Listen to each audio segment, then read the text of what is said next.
Joe Biden has left Delaware, where he was isolating with COVID. Again, how many times has he had COVID? I thought he was vaccinated. And heading back to the White House, from where he will address the nation tomorrow night. Meanwhile, Kamala Harris hit the campaign trail for the first time today, speaking at a rally in the battleground state of Wisconsin in the past hour. So, Wisconsin, I am told as of this morning that we have earned the support of enough delegates to secure the Democratic nomination. And I pledge to you, I will spend the coming weeks continuing to unite our party so that we are ready to win in November. Well, I'm privileged now to be joined by the former Democrat 2024 presidential candidate, Jason Palmer. Mr. Palmer, welcome to the show. First of all, where is Joe Biden? Is he hiding in a cupboard somewhere? No, he's definitely not hiding in a cupboard. The poor gentleman has been suffering from COVID the last few days, but he is going to speak to the nation tomorrow night, as I understand it, in a public address.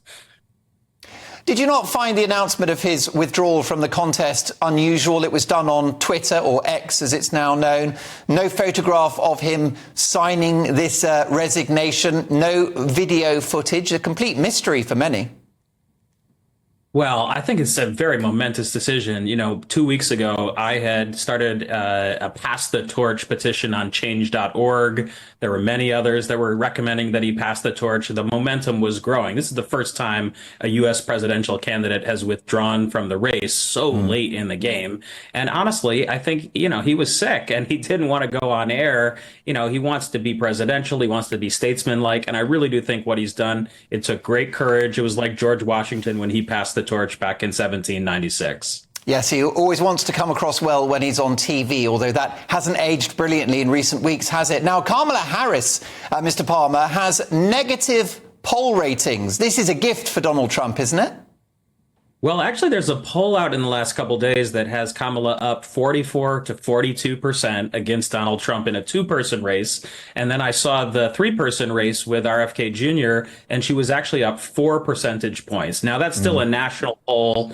Over here, we have the Electoral College, and each state has a different way of calculating it for their state. But still, I do feel like, you know, the energy in the Democratic Party is way, way up. I actually saw a tweet from a friend who worked on the Biden campaign who was saying that last week it kind of felt like you were at a funeral and it was just a, you know, very difficult circumstance. Now people feel like they're at a wedding and there's an open bar and everybody is really energized by Kamala Harris.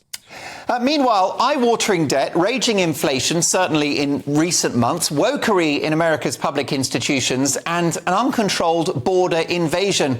Biden's been a dreadful president, hasn't he? And Kamala Harris shares that legacy. She was vice president. Well, I do think we would differ on that.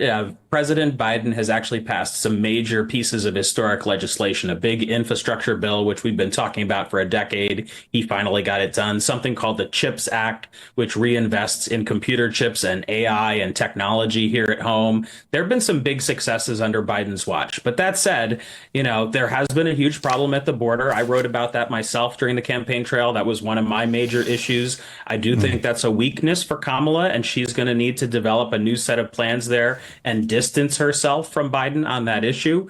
But, you know, it's not an invasion, even though people are describing it as such. In fact, it's down about 50% over the last 3 months, possibly just because it's so darn hot right now on the southern border. Indeed, but 3.5 million people entered the United States. 3.5 million people entered the United States illegally last year. This happened on Kamala Harris's watch. It's her brief to look after the border. So that's going to be damaging, isn't it? Well, I know this sounds a little bit like a technicality, but Kamala Harris was put in charge of solving the problem at the root source. So she went to Guatemala, she went to El Salvador. Oh, so she had Honduras. a holiday. That's nice. No, she was actually focused on trying to solve it at the root source. But you're right, there is a serious problem at the border. We need to change our policies. That's why I released a 10-page white paper on this during the campaign. I actually think there's significant changes needed to, you know, increase legal immigration where we're bringing in the world's best and brightest, but not just allowing people to cross the border and declare amnesty when they're really not needing amnesty. Jason, you sound like my kind of president. I'm sad that you didn't prevail a few months ago. Kamala Harris backed BLM, which turned out to be a corrupt and divisive organization which set back US race relations by 50 years. Do you worry about her political judgment?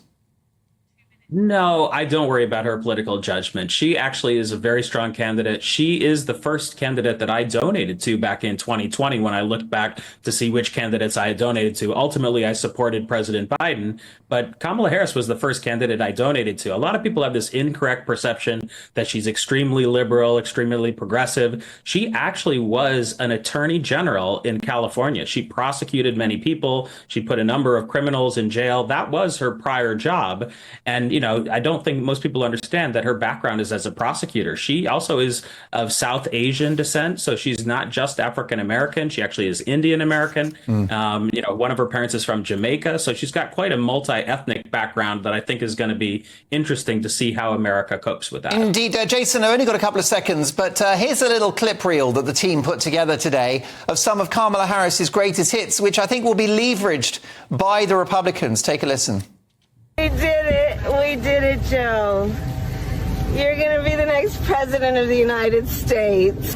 I am Kamala Harris. My pronouns are she and her. I am a woman sitting at the table wearing a blue suit. You think you just fell out of a coconut tree? You exist in the context. I can imagine what can be and be unburdened by what has been,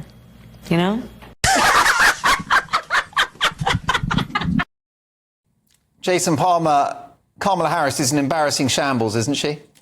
No, she's not. Actually, some of those quotes are actually going pretty viral on TikTok and on Twitter right now because she's authentic. She's real. That whole falling out of a coconut tree thing is really taking off because it has some significance in her cultural background.